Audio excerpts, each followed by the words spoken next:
मंगलम भगवान वीरो मंगलम गौतमो गणी मंगलम कुंद कुंदार्यो जैन धर्मोस्तु मंगलम सर्वमंगल मांगल्यम सर्वकल्याणकारकम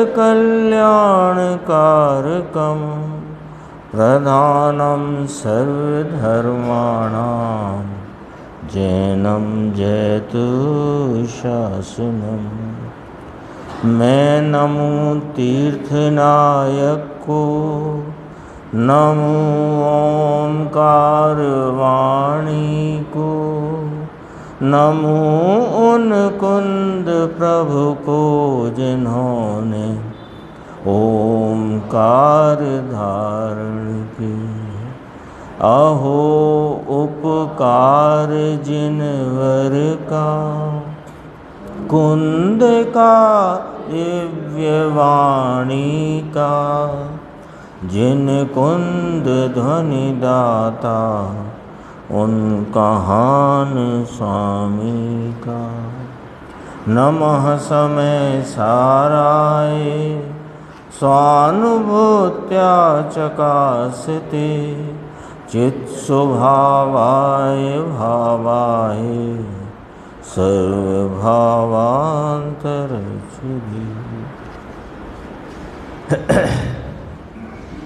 समय सारणी परमागम ग्रंथ के परिशिष्ट रूप से जो साध्य साधक अधिकार, उसके 274वें कलश पर अभी अपन ने पूज्य गुरुदेव श्री का व्याख्यान उनके द्वारा किया गया स्पष्टीकरण सुना।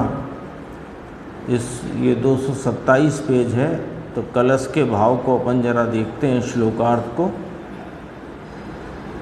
इसकी उत्थानिका में लिखा है कि पुनः इसी अर्थ का काव्य कहते हैं।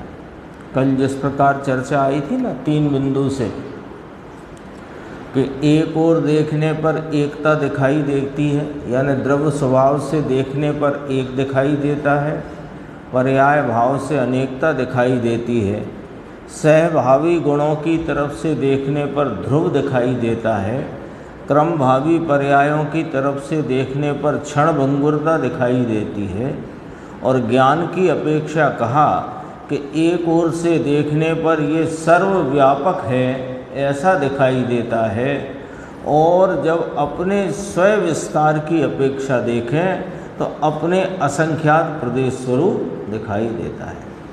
ऐसा वस्तु का अद्भुत स्वरूप है जो ज्ञानी साधक की परिणति में, उसकी उपयोग दशा में, उसके आस्वादन में स्पष्टपने जानने में आता है। उसी बात को और पुनः यहाँ पर 274 कलश से कहा कि एक ओर से देखने पर कषायों का क्लेश दिखाई देता है, यानी परिणति में राग दिखाई देता है। एक ओर से देखने पर कषायों का क्लेश दिखाई देता है, और एक ओर से देखने पर शांति यानी कषायों के अभाव रूप शांत भाव है वो दिखाई देता है। यानी पर्याय में वर्तता हुआ राग जानने में आता है, वेदन में आता है। किसको? साधक की बात है ना, क्योंकि साधक ही अपने आत्मस्वरूप को जानता है।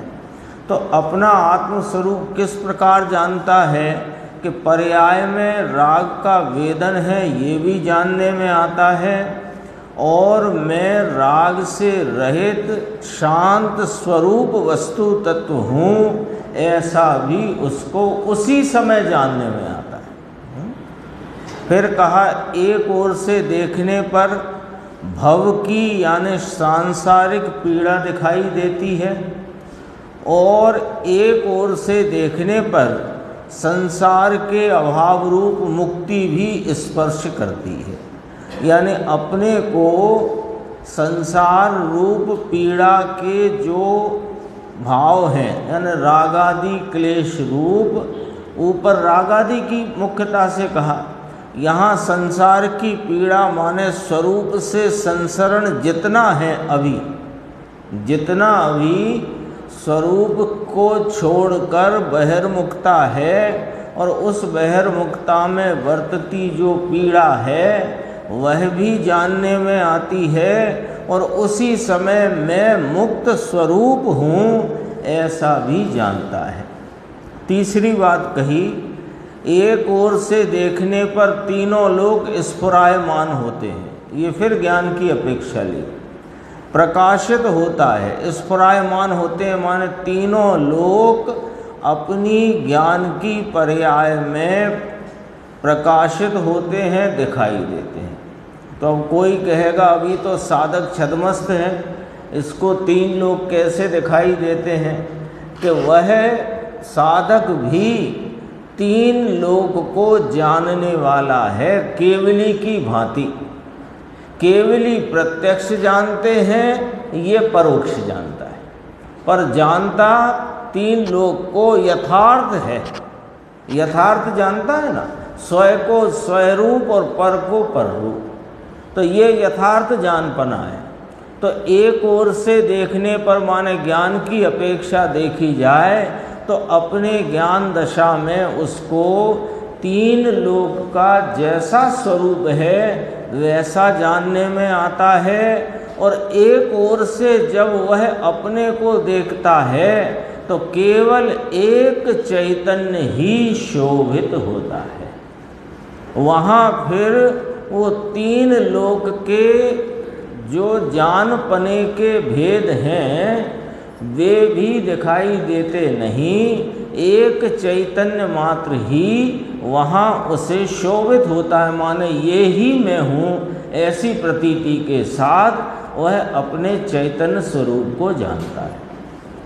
तो इस प्रकार की साधक की दृष्टि होने से, इस प्रकार का साधक का ज्ञान होने से और वस्तु का स्वरूप भी ऐसा होने से कहते हैं आचार्य भगवान, आत्मनः अद्भुतात् अद्भुतः स्वभाव महिमा विजयते। अद्भुतात् अद्भुत, अद्भुत से भी अद्भुत महिमा है। और ऐसे चैतन्य तत्व की महिमा बाधित नहीं होती। आगे लिखा ना, जयवंत वर्तती है का अर्थ किसी से बाधित नहीं होती। देखो ये लिया, आत्मा की अद्भुत से भी अद्भुत स्वभाव महिमा जयवंत वर्तती है, यानी किसी से बाधित नहीं होती। कोई प्रकार से इसकी महिमा को बाधा नहीं है। ऐसा ही इसका स्वरूप है और ऐसा ही स्वरूप है और ऐसा ही ज्ञानी साधक इसको जानते हैं। भावार्थ में भावार्थकार कहते हैं, यहाँ भी 273वें श्लोक के भावार्थ अनुसार ही जानना चाहिए। आत्मा का अनेकांतमय स्वभाव सुनकर अन्यवादियों को भारी आश्चर्य होता है। अद्भुतात् अद्भुत कहा, पीछे भी आश्चर्यकारी कहा था 273 कलश में, और 274 में भी आश्चर्यकारी कहा। क्या आश्चर्य है कि आत्मा का अनेकांतमय स्वभाव सुनकर, जो आत्मा अपने स्वरूप से एक चैतन्य भाव रूप है जिसमें राग का प्रवेश नहीं, उसी आत्मा की वर्तमान परिणति में राग का भाव है, उसका जानना है, उसका वेदन है। और जो संसार में अभी पीड़ा को वेदता हुआ परिणमित है, वही आत्मा मुक्ति को स्पर्श करता हुआ मुक्त स्वरूप है। जो आत्मा तीन लोक को यथार्थ जानता हुआ है, वही आत्मा उस तीन लोक के भेदों से और सर्व भेदों से रहित एक अपने अभेद चैतन्य को अनुभवता आस्वादता हुआ है। तो ये जो अनेकांतमय इसका स्वभाव है, यह सुनकर अन्यवादियों को भारी आश्चर्य होता है। उन्हें इस बात में विरोध भासित होता है। क्यों कि अनेकांत स्वरूप वस्तु की स्यादवाद रूप जो कथनी है, वो जैनवाद या जैन दर्शन के सिवाय कहीं है नहीं, और स्यादवाद से ही इस अनेकांत स्वरूप वस्तु की सिद्धि है। तो अन्यवादी को तो कोई स्यादवाद का पता नहीं, अन्यवादियों को तो वे अन्यवादी को लगता है कि संसार में है और मुक्त है, क्लेश भोग रहा है और शांत है, जगत के पदार्थों को जानने वाला है और उन्हें नहीं जानता, अपने को ही जानता है। तो ऐसा उसको विरोध भासित होता है। तो ऐसे अनेकांतमय स्वभाव की बात को अपने चित्त में ना तो वे समाविष्ट कर सकते हैं, अज्ञानी अन्यवादी स्यादवाद से विमुख जो जगत के जीव हैं, वे इस वस्तु के अनेकांत स्वरूप को अपने चित्त में समाते ही नहीं, पचाते ही नहीं और न सहन ही कर सकते, सहन ही नहीं होता उन्हें। नित्य है वही अनित्य है, सत है वही असत है, तत् है वही अतत है, एक है वही अनेक है। जो क्लेश रूपता है, जिसमें क्लेश रूपता है, वह स्वभाव से शांत स्वरूप है।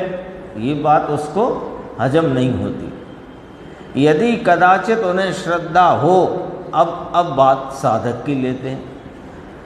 जब श्रद्धा होती है, जब ऐसे अनेकांतमय वस्तु के स्वभाव को जानकर उसकी महिमा में वर्तता हुआ, उसके स्वरूप का आलम्बन लेकर उपाय रूप वृत्ति में वर्तता है।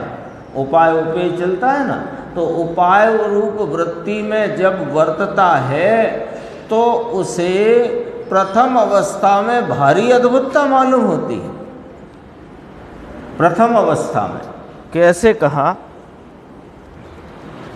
कि अहो यह जिन वचन महाउपकारी है,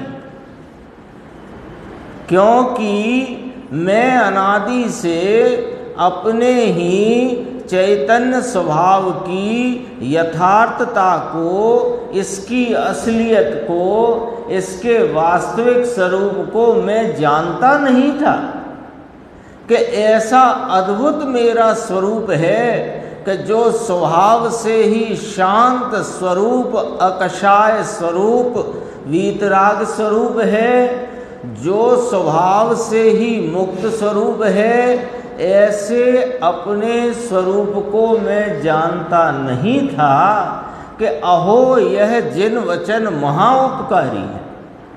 पंडित जी ने लिखा ना मोक्ष मार्ग प्रकाशक में, अहो इन बातों की तो मुझे खबर ही नहीं थी। ऐसा अंदर में जब जिनवाणी से, ज्ञानियों की देशना से, मुनिराजों की सूत्रों और उनके उपदेश से जब अपने स्वरूप की अद्भुतता जानने में और पहचानने में आती है, तो इसको जिनवाणी के प्रति, जिनवाणी के रचयिता आचार्य भगवंतों के प्रति और मूल ग्रंथकर्ता सर्वज्ञ भगवान के प्रति स्वतः ही अहो भाव खड़ा होता है। तो वो भी आश्चर्य है, उसे लगता है कि अहो ऐसा मुझे तो पता ही ना था।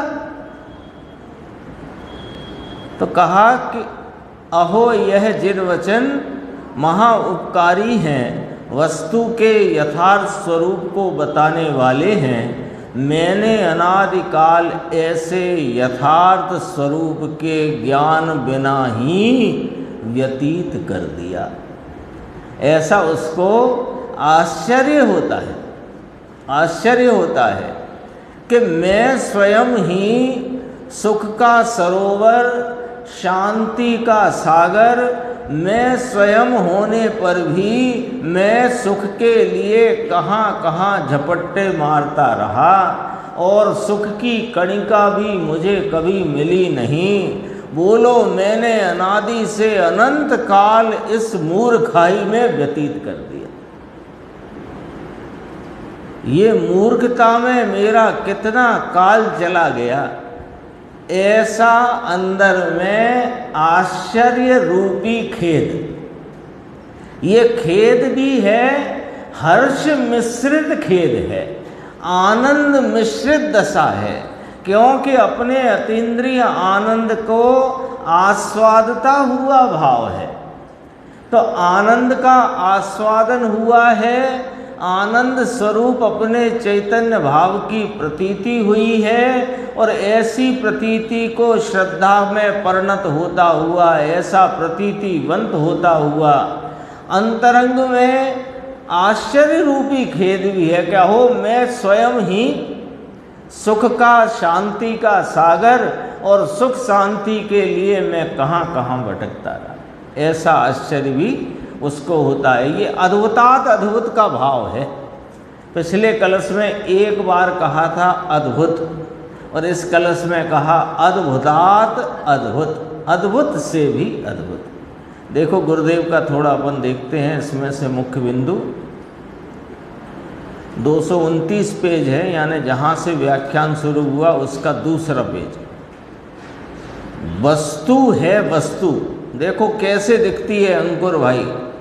जो राग का एक ओर से देखने पर कषायों का क्लेश दिख रहा है, और एक ओर से देखने पर उस ही समय में यह अकषाय स्वरूप वस्तु है।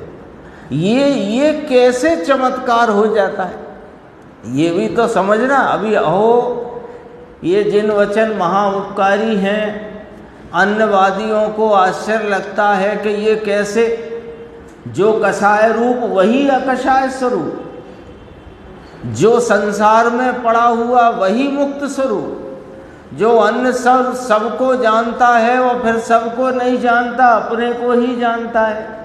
ये अन्यवादियों को आश्चर्य उत्पन्न करता है। लेकिन जिसको अपने स्वभाव की श्रद्धा हुई कैसे, कि जिन वचन से स्यादवाद के द्वारा अनेकांत में वस्तु के स्वरूप को जानकर, पहचान कर उसका आलम्बन लिया, तो वह वस्तु श्रद्धा रूप, प्रतीति रूप उसको हुई। तो कैसे होती है वो? ये जीव जो अनादि से अपने को नहीं पहचानता था, वह कैसे जान गया कि मैं पर्याय में रागों के क्लेश को भोगने पर भी अकषाय स्वरूप वीतरागी वस्तु हूँ? ऐसा कौन सी तरकीब लगाई वो देखो जरा, कि वस्तु है ना, वस्तु यानी अनंत स्वभावों की, गुणों शक्तियों की बसाहट। ऐसी जो ये वस्तु है, वो वस्तु को देखो तो पर्याय का लक्ष्य छोड़ दो, तो वो वस्तु सदैव अकषाय स्वरूप, वीतराग स्वरूप, मुक्त स्वरूप, अपने चैतन्य भगवान चैतन्यता का पुंज पिंड स्वरूप है। कैसे?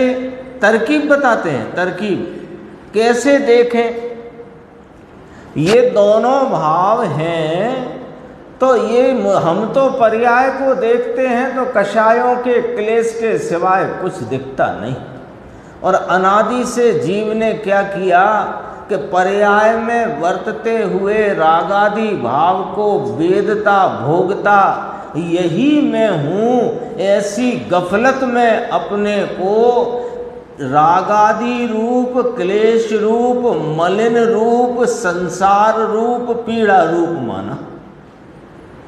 तो कोई तरकीब बताओ जो साधक ने लगाई, कि साधक ने जो तरकीब लगाई सिर्फ इतनी सी लगाई कि पर्याय में वर्तते हुए भावों का लक्ष्य छोड़ दिया।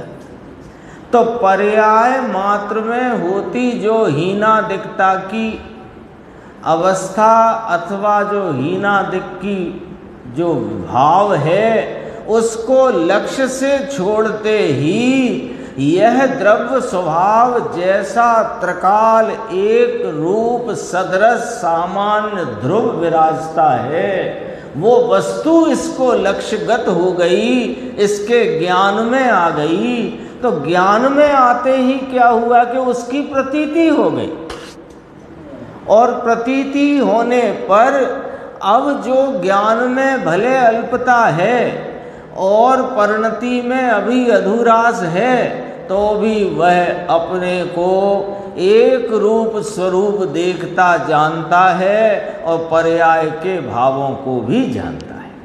ये कमाल ऐसे हो गया। बोलो कितनी मेहनत लगी इसमें, कितने अनुष्ठान करने पड़े, कितने विधान करने पड़े।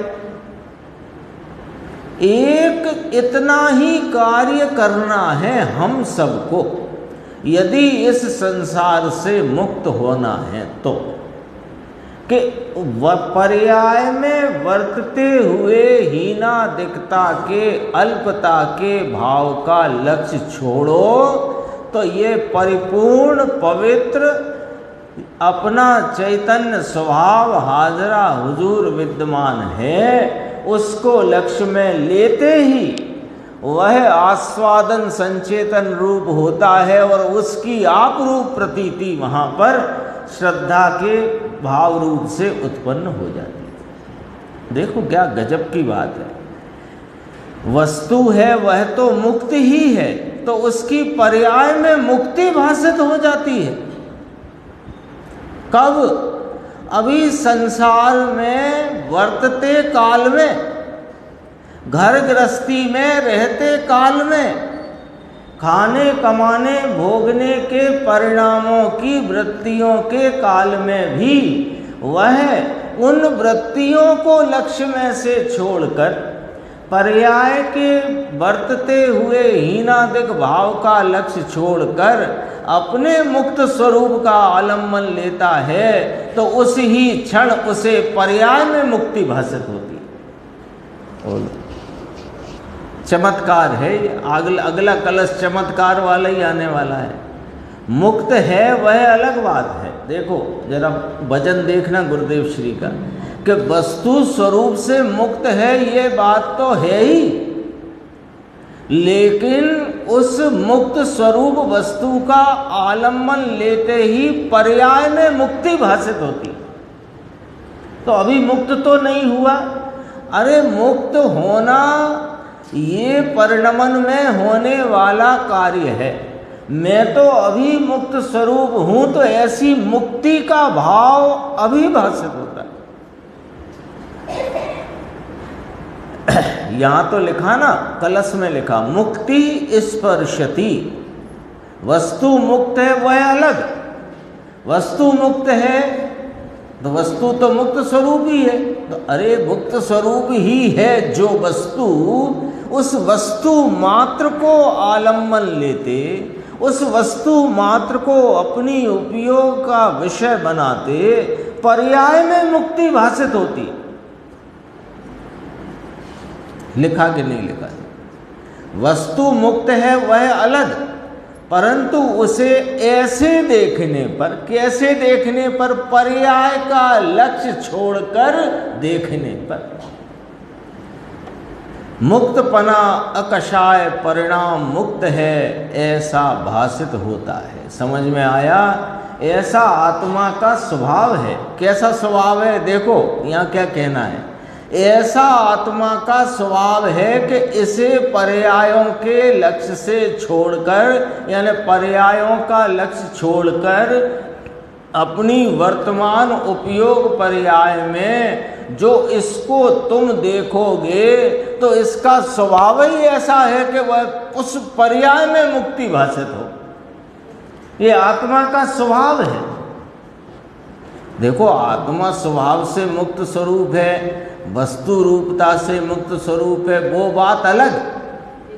उस मुक्त स्वरूप वस्तु को जो पर्याय देखती है, अवलंबती है, वो पर्याय में मुक्ति भाषित हो रही है। ये आत्मा का स्वभाव है। 2 पॉइंट पकड़ना इसमें। आत्मा स्वभाव से मुक्त स्वरूप है, ये बात तो है ही। समझ में आई निर्देश भाई? अंकुर क्या क्या कहना है कि वस्तु स्वभाव से तो मुक्त स्वरूप है ही, लेकिन इस वस्तु का ऐसा स्वभाव है कि जो पर्याय इस स्वभाव को देखे वह अपने में मुक्ति भाषित होती है, वो पर्याय में मुक्ति भाषित होती है। तो मुक्ति तो तब होगी ना जब सब कर्मों का संयोग से क्षय हो जाएगा आदि इत्यादि। तो कहा भाई साहब वे बातें तो होती रहेंगी, यहाँ तो एक बार अपने परिपूर्ण स्वरूप को पर्यायों के को गौण करके पर्याय का लक्ष्य छोड़कर अपना चैतन्य स्वभाव जो लक्ष्य में लिया सो बस लिया, उस चैतन्य स्वभाव को लक्ष्य में लेते इस आत्मा का स्वभाव ऐसा है कि पर्याय में मुक्ति भाषित होती है। ये वजन है इस बात पर, इसलिए इसको अद्भुतात अद्भुत कहा। वो उस पर्याय में मुक्ति भाषित होती है। क्या गजब की वस्तु है, और क्या गजब का जिनेंद्र परमात्मा के वचनों में इसका स्वरूप आया, और क्या इसकी गजब की प्राप्ति की रीति। इसकी प्राप्ति की रीति में न जिनेंद्र परमात्मा का आश्रय लेने की जरूरत है, न जनवाणी के आश्रय लेने की जरूरत है। अरे ये उपयोग स्वरूप आत्मा और वर्तमान उपयोग की दशा तीसरी वस्तु की जरूरत नहीं है, और ये दोनों हर समय हाजिर हैं। बोलो कौन से समय नहीं है? कौन से समय नहीं? भोजन करते समय, दुकान पर बैठे समय, शास्त्र स्वाध्याय सुनते समय, स्वरूप का विचार करते समय, अरे कोई अवस्था हो ये दो तो हाजिर हैं। बस पर्याय का लक्ष्य छोड़कर द्रव्य स्वभाव को लक्ष्यगत करते ही यह चैतन्य वस्तु जैसी कि यह मुक्त स्वरूप है वैसी ही मुक्ति पर्याय में भाषित होती। बात गंभीर है। अद्भुतात अद्भुत, अद्भुत डाला था इसमें, कहा अद्भुतात अद्भुत। देखो ये अंतिम श्लोक ऐसे आते हैं, ये तो बस समय सार पूर्ण होता है ना, तो ग्रंथ के अंत में ये श्लोक है। 231 पेज देखते हैं, थोड़ा सा देखो, नीचे है, थोड़ी इसमें बात देखना। यहाँ तो भगवान आत्मा पूर्ण स्वभाव वस्तु, उसमें मिला क्या भैया? 182 है गुजराती पुस्तक में। यहाँ तो भगवान आत्मा पूर्ण स्वभाव वस्तु ऐसा भान होने पर भी, देखो भान तो हुआ है शुद्ध नय के विषयभूत अपने चैतन्य तत्व को पर्यायों की गौणता में और द्रव्य सामान्य की मुख्यता में इस चैतन्य का जब भान हुआ, तो भान होने पर उसको जो प्रमाण ज्ञान खिला है, वो अनुभव प्रमाण जो ज्ञान खिला है, उस प्रमाण ज्ञान में वर्तमान भव है वह भाषित होता है, और उसमें ऐसे भव बिना की चीज भाषित होती। वर्तमान भव भाषित होता है और भव बिना की चीज भाषित होती है। इसलिए इसे अंदर में निश्चित हो जाता है कि ये भव का भाव अब अल्पकाल रहेगा, लंबे काल रहेगा नहीं। समझ में आया? एक और 3 काल ज्ञात होते हैं, पूरा जगत ज्ञात होता है, एक और चैतन्य मात्र ज्ञात होता है। अकेला ज्ञान मात्र आत्मा, अकेला ज्ञान। यहाँ तक बात करी साधक की, अकेला ज्ञान भाषित होता है। अब कहते हैं जरा देखना, अब थोड़ी बात बारीक है, थोड़ी सी एकाग्रता से समझना है। निर्देश भी देखो, गे भेद से ज्ञान में भेद मालूम पड़ना, ये अनंतानुबंधी कषाय है। बारीक है बात। समझ में आई कि नहीं आई? गंभीर। ज्ञेय भेद से ज्ञान में भेद मालूम पड़ना, यह अनंतानुबंधी कषाय कही गई है। 14वीं गाथा के कलश में द्रव्य कर्म, भाव कर्म, नौ कर्म यह अपने मानना, यह संकल्प मिथ्यात्व का, संकल्प मिथ्या। 10वां कलश है शायद, उसमें संकल्प विकल्प की बात करिए, विलीन संकल्प विकल्प जालम, उसमें संकल्प विकल्प की चर्चा करी तो कहा द्रव्य कर्म, भाव कर्म, नौ कर्म को अपना मानना ये संकल्प है, और अपने स्वरूप से च्युत रहकर इनमें वर्तन करना ये विकल्प है। अभी तो ये बात तो रह गई थोड़ी इससे मोटी, यहाँ थोड़ी बात करी बारीक। ज्ञेय भेद से ज्ञान में भेद मालूम होना। समझ में नहीं आएगी बात एकदम, अब अपन दर्पण से समझेंगे। दर्पण है ना, दर्पण। तो दर्पण क्या है कि दर्पण स्वच्छता के स्वभाव से वर्तता हुआ पदार्थ है, ठीक है। तो स्वच्छता उसका स्वभाव है, तो प्रति समय वह अपनी स्वच्छता से परिणमता है। अब उस स्वच्छता में, उस स्वच्छता के प्रति समय होते परिणमन में वहाँ क्या लेंगे, बिंब। जो बिंब हैं वृक्ष, दरवाजा, खिड़की, अलमारी आदि इत्यादि, उनके निमित्त से, तो उनके वे भेद रूप हैं। वृक्ष, दरवाजा, खिड़की, अलमारी, चटाई, बेंच, ये सब भेद रूप है ना, भिन्न भिन्न हैं।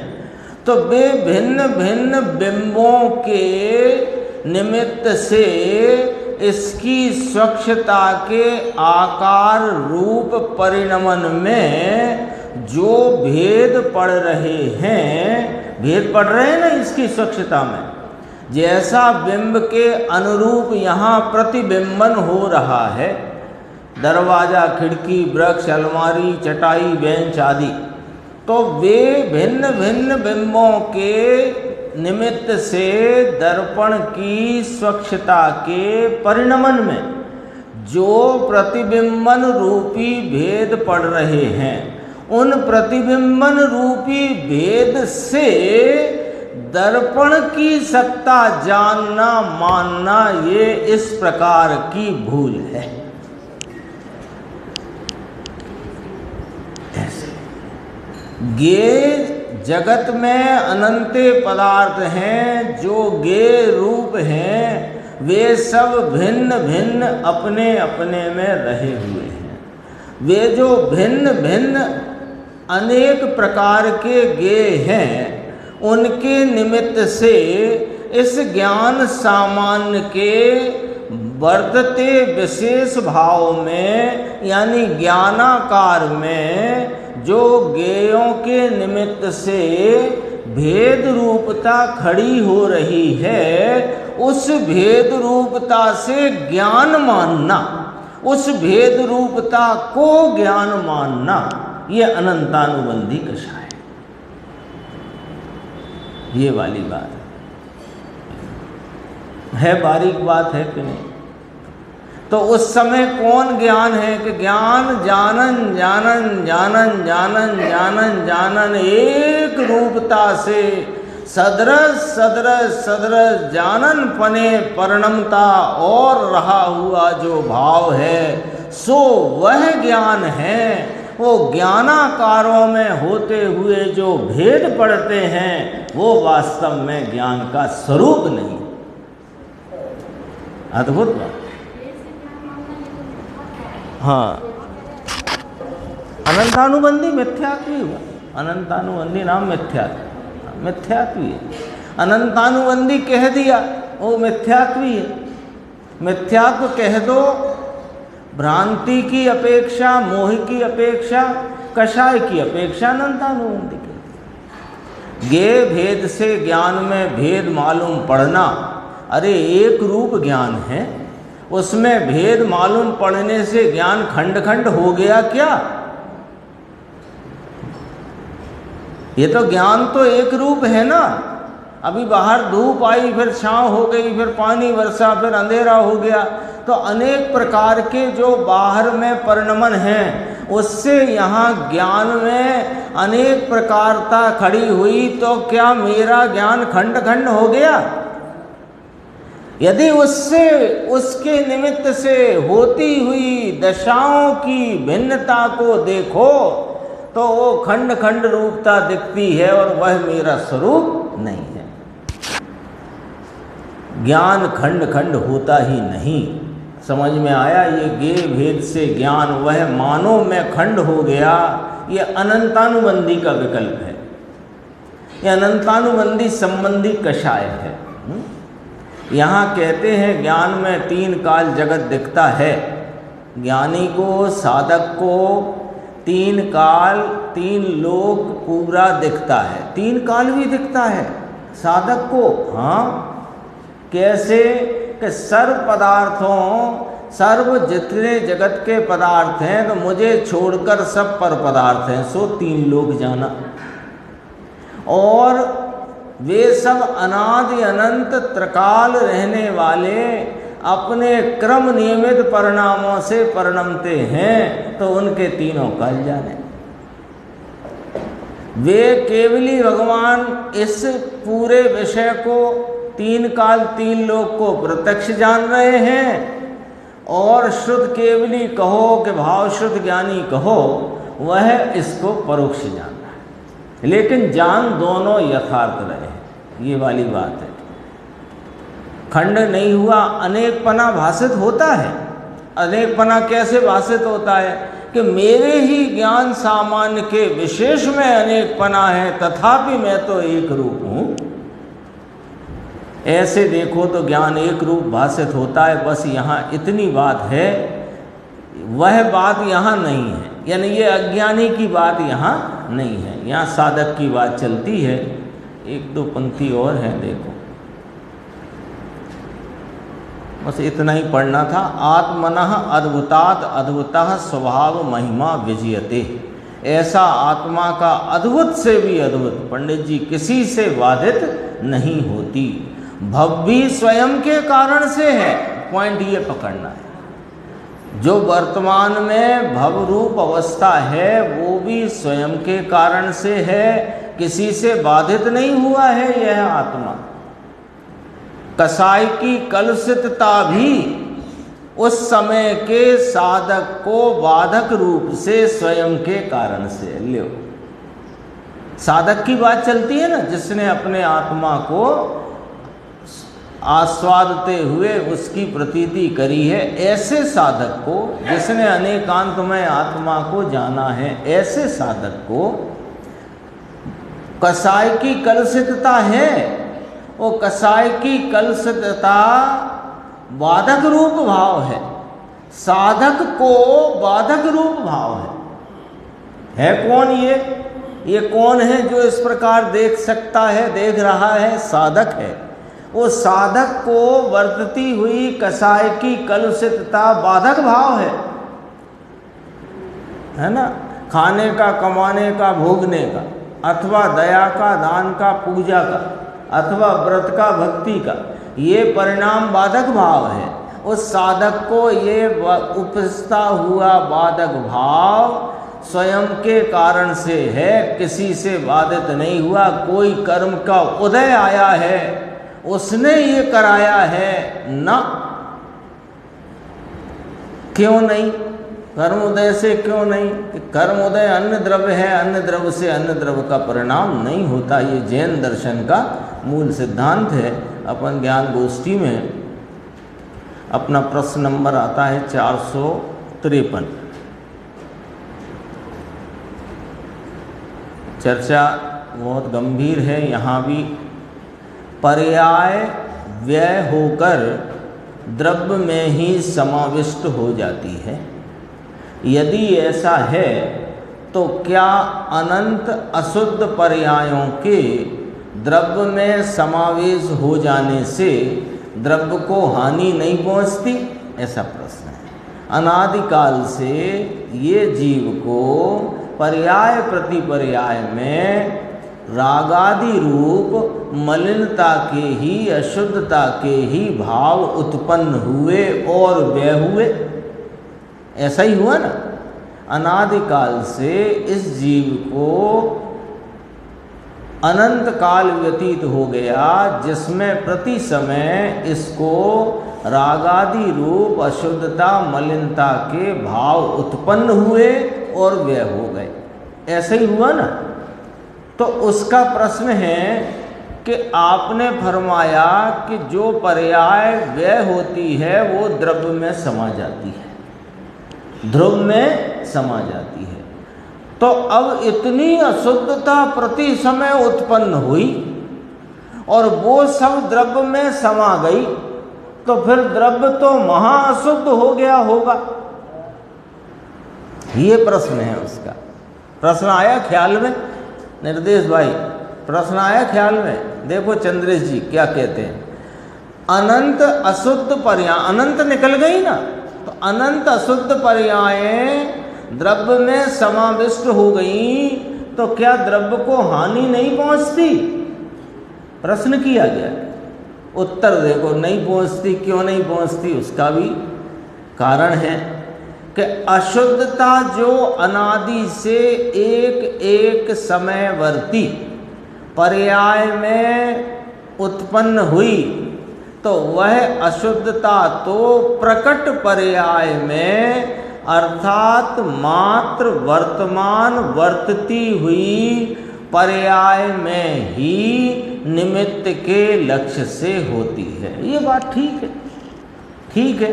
अशुद्धता कैसे होती है जीव को, है ना? स्वभाव से तो जीव शुद्ध स्वरूप है। पर्याय में अशुद्धता कैसे होती है कि अपने स्वरूप का लक्ष्य छोड़कर जब वह पर का लक्ष्य करता है, पर संग एव आया ना, तो पर का लक्ष्य करता है, तो इसकी परिणति में राग रूप अवस्था वर्तमान वर्तती हुई पर्याय में ही, प्रकट पर्याय में ही, एक समय की व्यक्त पर्याय में ही उपजती है, वह निमित्त के लक्ष्य से। ठीक है। अब कहते हैं फिर क्या होता है?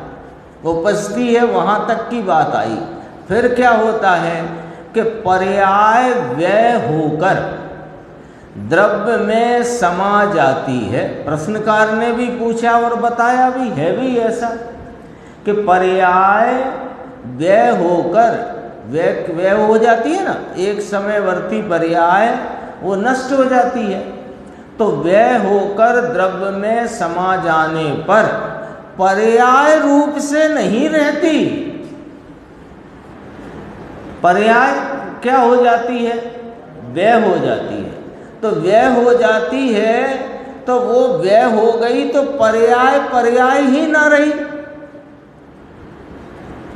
पर्याय पर्याय ही ना रही, तो समस्या तो अशुद्धता की प्रकट पर्याय में थी। समस्या जो अशुद्धता की थी अथवा अशुद्धता की समस्या के संबंध में अपन विचार कर रहे हैं, तो वो अशुद्धता तो भाई साहब पर्याय में है और पर्याय तो व्यय हो गई। तो व्यय होने का मतलब क्या होता है? यहां से ही अर्थ निकलेगा। व्यय होने का मतलब क्या होता है कि पर्याय पर्याय ना रही। यही तो होता है व्यय होने का मतलब। और क्या होता है कि जो जो था वो न रहा, इसका नाम नष्ट हो गया, व्यय हो गया, अभाव हो गया। यही अर्थ है ना, और कोई अर्थ निकलेगा? व्यय होने का अर्थ क्या? हाँ, तो जो जो था वो न रहा, तो उसका अभाव हो गया। तो पर्याय में, प्रकट पर्याय में वर्तमान पर्याय में, एक समय की पर्याय में अशुद्धता का जन्म हुआ, लेकिन वह पर्याय व्यय हो गई। व्यय हो गई तो व्यय हो गई माने पर्याय पर्याय न रही। तो फिर कहाँ गई पर्याय? आप तो कह रहे हो द्रव्य में समा गई, कि हाँ द्रव्य में समा गई, लेकिन पर्याय रहकर नहीं समा गई, वह पारिणामिक भाव रूप हो जाती है। हाँ, तो वो लहर ना रही, बस पानी में ज्वार उठता है, लहर उठती है, तो कहे देखो कितनी ऊंची लहर है, और लहर में ऐसा कोई रंगादि भाव भी दिख जाए तो वो रंगादि भाव जो वर्णादि भाव है वो लहर में ही है, लहर गई खत्म। तो कहाँ गई लहर? एक तो लहर लहर ना रही, तो लहर कहाँ समा गई? कि समुद्र में समा गई। तो समुद्र में समा गई का अर्थ क्या? अब ये वाली बात समझना पड़ेगी। समा गई का अर्थ क्या? कि समा गई माने पर्याय पर्याय न रही। पर्याय पर्याय रहकर नहीं समाती, पर्याय व्यय होकर के समा गई का अर्थ है कि पर्याय पर्याय न रही, पारिणामिक भाव रूप हो जाती है। अब यहाँ अपन याद कर लेते हैं, जीव के जो असाधारण 5 भाव कहे हैं उसमें एक पारिणामिक भाव है, वो द्रव्य रूप भाव है, और औदयिक, औपसमिक, क्षायोपसमिक और क्षायक ये पर्याय भाव है। तो पर्याय में अभी अपन अशुद्धता की बात ले रहे हैं, तो औदयिक भाव हुआ वो, तो औदयिक भाव उत्पन्न हुआ और वो भाव समाप्त हो गया, व्यय हो गया, तो औदयिक न रहा, पारिणामिक हो गया। तो वो पर्याय पर्याय रह करके नहीं चली गई अंदर, पर्याय पर्याय न रही तो फिर अंदर चली गई का अर्थ समझा दो। तो एक नंबर 1 कि वह जैसे औदयिक भाव रूप हुई थी वो औदयिक भाव रूप ना रही, पारिणामिक भाव रूप हो गई। ये आगम शैली से कथन है। अब अपन अपनी सादा शैली से समझ लेते हैं कि वो पर्याय जो व्यक्त हुई थी उस समय की योग्यता रूप व्यक्तता परिणाम में अशुद्धता की हुई और वो व्यय हो गई, और वो व्यय होकर कहाँ समा गई? कि द्रव्य में समा गई। इसका अर्थ ये है कि ये द्रव्य इस अशुद्ध भाव से परिणमा था, ऐसे ज्ञान का विषय रूपता रह गई, बस पर्याय तो ना रही ना। तो पर्याय अशुद्ध हुई। देखो यदि पर्याय अशुद्ध होती और पर्याय रहकर अंदर जाती तो अंदर अशुद्धता इकट्ठी होती। जब अशुद्धता इसलिए इकट्ठी ना हुई क्योंकि पर्याय पर्याय न रही। द्रव्य में विकार पड़ा नहीं मतलब घुसा नहीं, इसलिए उसमें कभी भी हानि नहीं होती। अगला प्रश्न है 454। यदि पर्याय द्रव्य का स्पर्श ही नहीं करती तो आनंद किस प्रकार आता है? पर्याय तो द्रव्य को छूती भी नहीं, स्पर्श ही नहीं करती, और द्रव्य आनंद का भंडार, आनंद का सरोवर, आनंद का सागर है, आनंद स्वरूप है। अब आनंद स्वरूप को पर्याय छू भी नहीं रही तो पर्याय में आनंद कैसे आया, ये पूछा है।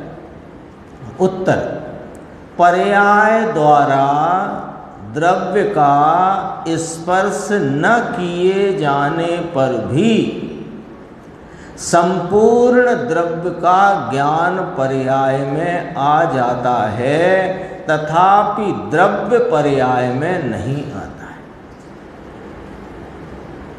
बस ये समझ में आई बात कि नहीं आई?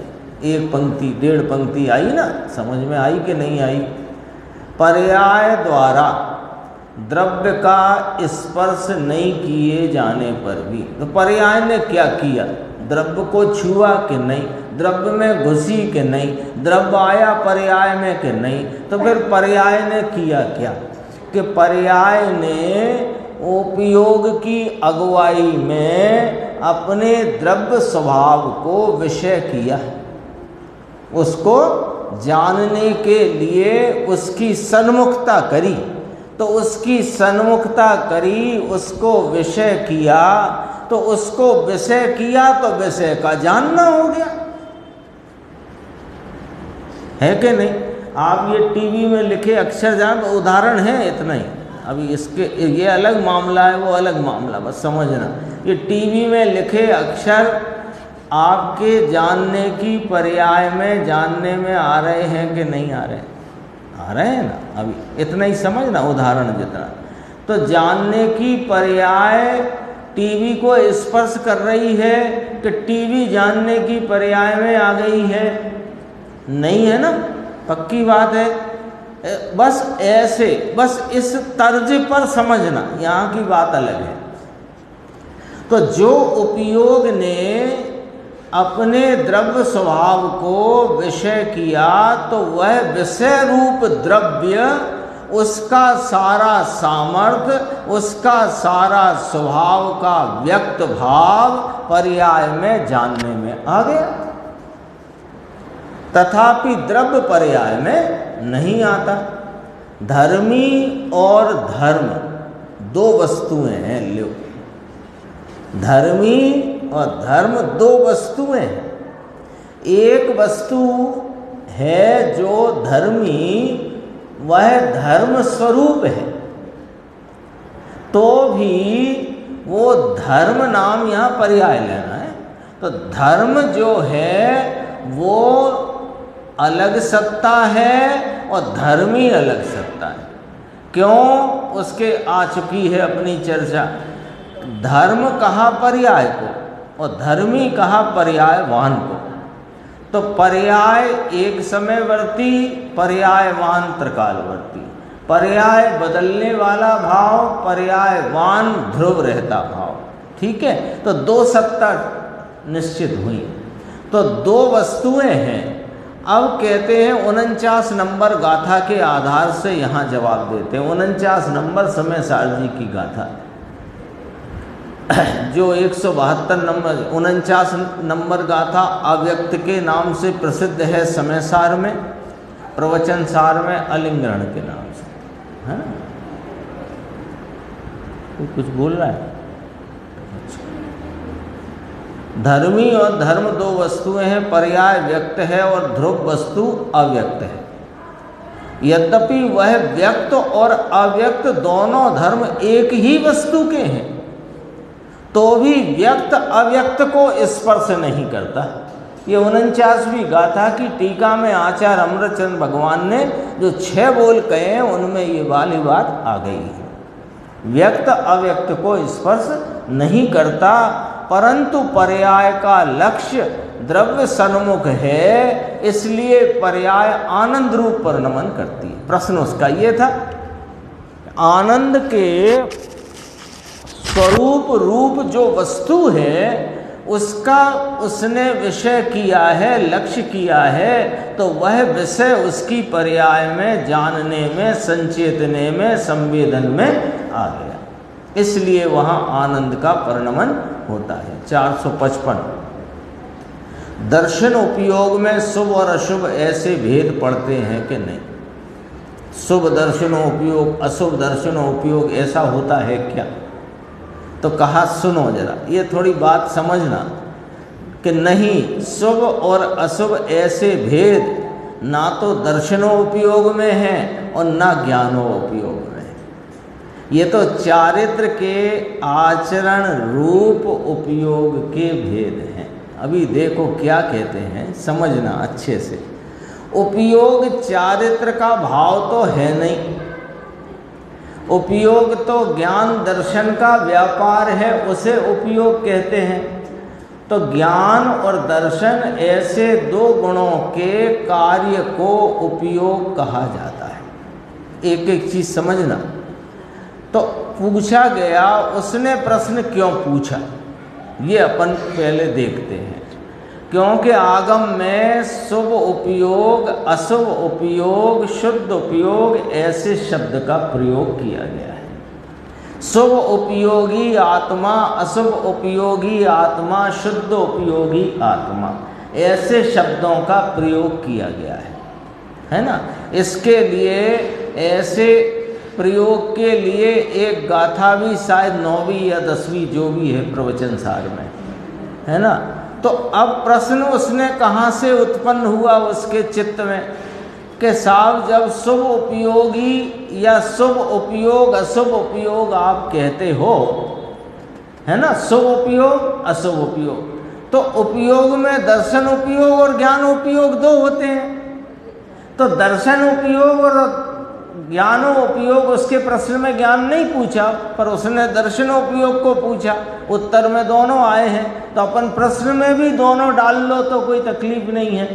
उसने पूछा कि साहब जब शुभ उपयोग अशुभ उपयोग ऐसा आगम में शब्द प्रयुक्त किया गया है, तो शुभ उपयोग तो दर्शनो उपयोग, शुभ उपयोग अशुभ उपयोग भेद पढ़ते हैं कि नहीं पढ़ते, ज्ञानोपयोग में ऐसे शुभ अशुभ के भेद पढ़ते हैं कि नहीं पढ़ते, ये प्रश्न है। प्रश्न उसका जो आगम में शब्दों का प्रयोग किया गया है उसके आधार से है। अब बात यह है कि ये जो शुभ भाव और अशुभ भाव ये न दर्शनोपयोग में उत्पन्न होता न ज्ञानोपयोग में उत्पन्न होता।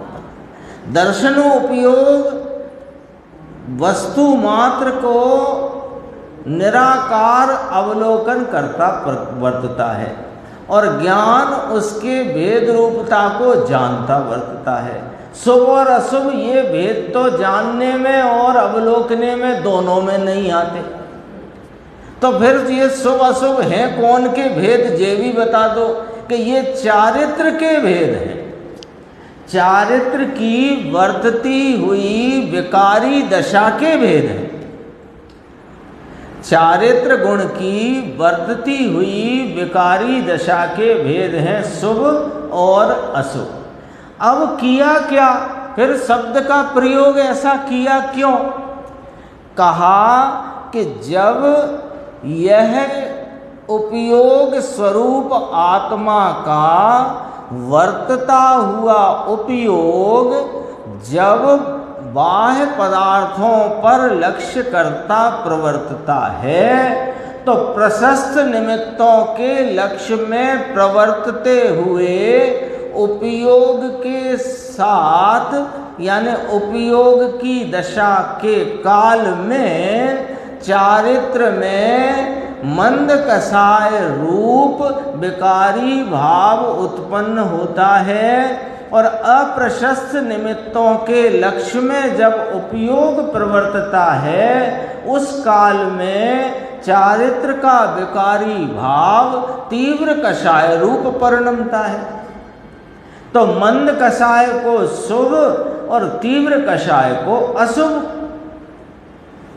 तो ऐसे चारित्र की विकारी दशा के जो शुभ अशुभ रूप भेद हैं उनको उपयोग में आरोपित कर दिया, क्योंकि जब उपयोग प्रशस्त निमित्त का लक्ष्य करके वर्त रहा है उस काल में चारित्र में शुभ भाव वर्त रहा है और जब उपयोग अप्रशस्त निमित्त को लक्ष्य करके वर्तता है तो चारित्र में उस समय अशुभ भाव वर्त रहा है। तो ये बात बताने के लिए कि जीव की उपयोग की दशा में क्या कहाँ लक्ष्य है और परिणाम में किस प्रकार का भाव है, ये बताने को उपयोग पर चारित्र के विकारी भाव का आरोप करके उसे शुभ उपयोग अशुभ उपयोग कहने में आया है। अब मूल बात क्या खड़ी हुई इतनी सब चर्चा में कि उपयोग में शुभ और अशुभ नाम के भेद नहीं होते, ये वाली बात आई। देखो चारित्र के आचरण में, चारित्र का आचरण माने चारित्र की प्रवृत्ति, चारित्र का परिणमन। आचरण है ना, जैसे ज्ञान का व्यापार उपयोग कहलाता है, चारित्र का व्यापार आचरण कहलाता है। ज्ञान का व्यापार उपयोग कहलाता है, ज्ञान दर्शन का। तो चारित्र का व्यापार उपयोग वो आचरण कहलाता है। तो चारित्र का जो व्यापार है उसमें शुभ अशुभ और अशुद्ध ऐसे 3 प्रकार हैं। उन्हें ये अशुद्ध गलत छपाए यहाँ, शुभ अशुभ और शुद्ध। शुभ अशुभ तो स्वयं अशुद्ध है। शुभ अशुभ और शुद्ध ऐसे 3 प्रकार हैं, उन्हें शुभ अशुभ अथवा शुद्ध उपयोग कहा जाता है। इस प्रकार चर्चा है, शेष चर्चा आगे की। वैसे अगर अपन ये माने ना तो ज्ञान कभी भी शुभ अशुभ या शुद्ध होता ही नहीं है। हाँ, ज्ञान है। हाँ, ये तो आरोप किया गया, आरोप